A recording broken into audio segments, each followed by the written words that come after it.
अच्छा सर, हमने देखा है कि मोहब्बतों का सीज़न शुरू हो चुका है।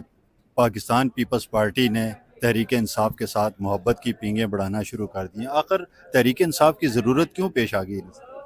तहरीक इंसाफ की ज़रूरत तो नहीं है, लेकिन जरदारी साहब अपना बिलावल साहब की आमद जो है वो खुशाइंद है।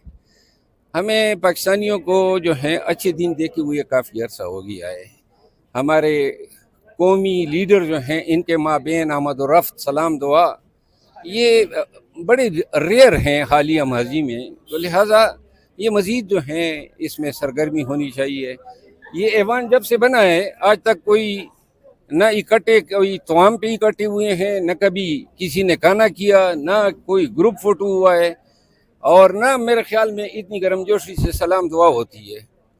तो ये ऐसे रवैये जो हैं वो सियासत और जमहूरियत दोनों के लिए बड़े नुकसानदेह और मोहलिक होते हैं। यानी पीटीआई ने जो पुराना बयानिया था उससे तो हवा निकल चुकी है कि हम इन चोरों के साथ, लुटेरों के साथ नहीं बैठेंगे। अगर पहले ये बयानिया चेंज कर देते तो शायद नौबत यहाँ तक ना आती। आप क्या समझते हैं? मेरा ख्याल है कि पीटीआई को जो है अपने अल्फाज के चुनाव पे नजरसानी करनी होगी।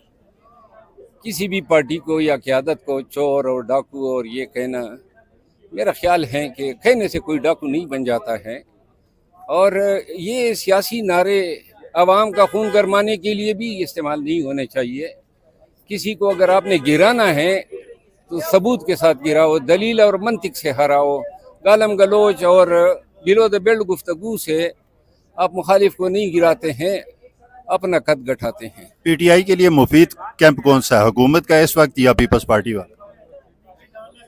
नहीं, मेरा ख्याल है पीटीआई के लिए कोई भी कैंप मुफीद नहीं है। पीटीआई को अपने वजूद पे इन्हिसार करते हुए इन मौजूदा हालात में जो फ़ायदा लीडरशिप के लिए हो सकता है, पार्टी के लिए हो सकता है, वो कशीद करना चाहिए। शुक्रिया।